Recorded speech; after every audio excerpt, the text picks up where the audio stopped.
शराब से कितने बड़े खेल हो सकते हैं। शराब से सरकारें गिर सकती हैं, शराब से सरकारें हार सकती हैं। आज इसी शराब के खेल पर हमारा शो। नमस्कार, मेरा नाम हैदर अब्बास नकवी है और आप लोग मुझको द स्वतंत्र पर देख रहे हैं। राजनीति और शराब, ये दो चीज़ें जब मिलती हैं तो नशा सिर्फ बोतलों में नहीं, सत्ता के गलियारों में भी भर जाता है। आज की सबसे बड़ी बहस, क्या तमिलनाडु में भी वही कहानी दोहराई जा रही है जो दिल्ली में हुई थी। सब जानते हैं, दिल्ली में केजरीवाल सरकार की शराब नीति को भ्रष्टाचार का नाम देकर आपको घेरा गया और अब ईडी की नज़र तमिलनाडु पर है। डीएमके सरकार के मुख्यमंत्री एमके स्टालिन के करीबी लोगों पर छापे, शराब के ठेकों में 1000 करोड़ के घोटाले के आरोप। क्या ये महज संयोग है या फिर चुनावी लड़ाई में सीबीआई और ईडी को हथियार बनाया जा रहा है? आज हम जानेंगे दिल्ली और तमिलनाडु में शराब के घोटालों में कितनी समानता है, ईडी की जांच का चुनावी गणित क्या कहता है, टस्मैक यानी TASMAC का सच, सरकारी शराब दुकानें घोटाले का केंद्र क्यों बनी, तमिलनाडु में बीजेपी की रणनीति, क्या ये डीएमके को घेरने का प्लान है, जनता के लिए असली मुद्दा क्या है, शराब नीति या सियासी लड़ाई। दिल्ली का ब्लूप्रिंट अगर आप देखेंगे तो केजरीवाल को अच्छा सबक सिखाया बीजेपी ने। पहले नजर डालते हैं दिल्ली के मॉडल पर, जिसे आज तमिलनाडु में दोहराया जा रहा है। जी हां, शराब नीति में निजी कंपनियों को फायदा पहुंचाने का आरोप, टेंडर प्रक्रिया में गड़बड़ी और कमीशनखोरी का दावा, ईडी की छापेमारी, कई गिरफ्तारियां और आखिरकार अरविंद केजरीवाल का जेल में जाना। अब तमिलनाडु का क्या मामला है ये भी समझिए।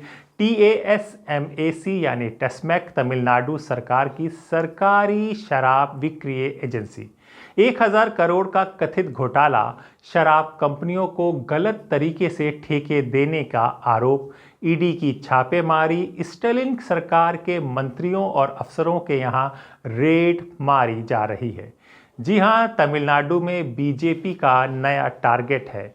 अब बात करते हैं तमिलनाडु की, जहां स्टालिन सरकार के शराब कारोबार पर सवाल उठाए जा रहे हैं।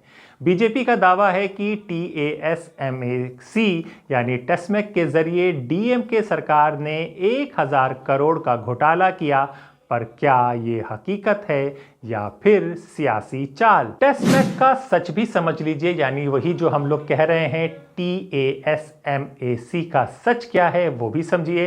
तमिलनाडु में शराब की बिक्री पूरी तरह से सरकार के हाथ में है।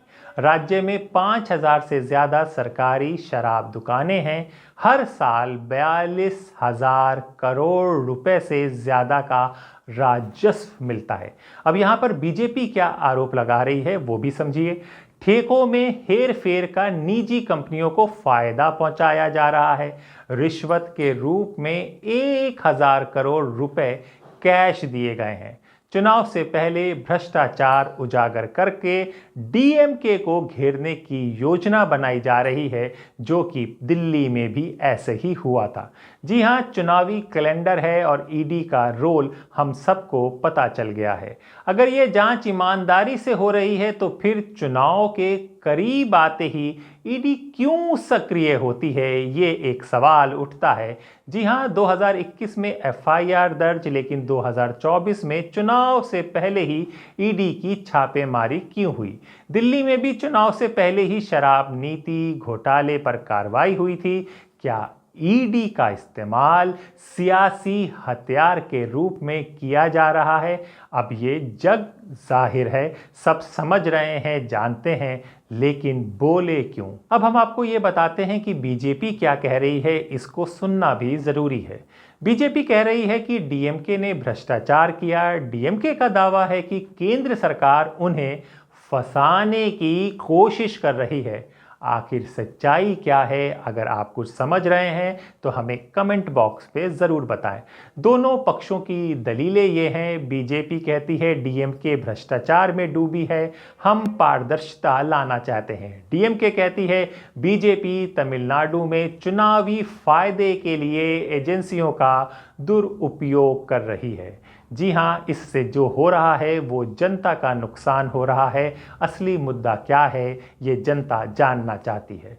आखिरकार राजनीति में मारामारी होती रहेगी, पर जनता को क्या मिल रहा है? शराब से सरकारी आमदनी तो बढ़ी, लेकिन शिक्षा और स्वास्थ्य पर खर्च कम हुआ। डीएमके ने शराब की कीमतें 10% बढ़ाई, पर पब्लिक वेलफेयर में निवेश कम हुआ।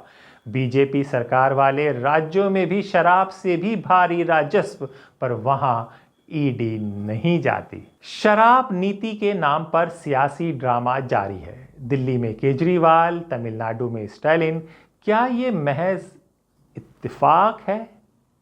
सवाल ये नहीं कि घोटाला हुआ या नहीं, बल्कि ये है कि क्या ये जांच निष्पक्ष या सियासी गणित का हिस्सा है। ईडी के एक्शन पर उठते सवालों का जवाब कौन देगा? अगर आप जानते हैं तो हमें कमेंट में बताइए, क्या ये असली जांच है या चुनावी चाल। अपने दोस्त हैदर अब्बास नकवी को इजाज़त दीजिए, फिर होगी मुलाकात एक नए विचार के साथ। तब तक के लिए नमस्कार।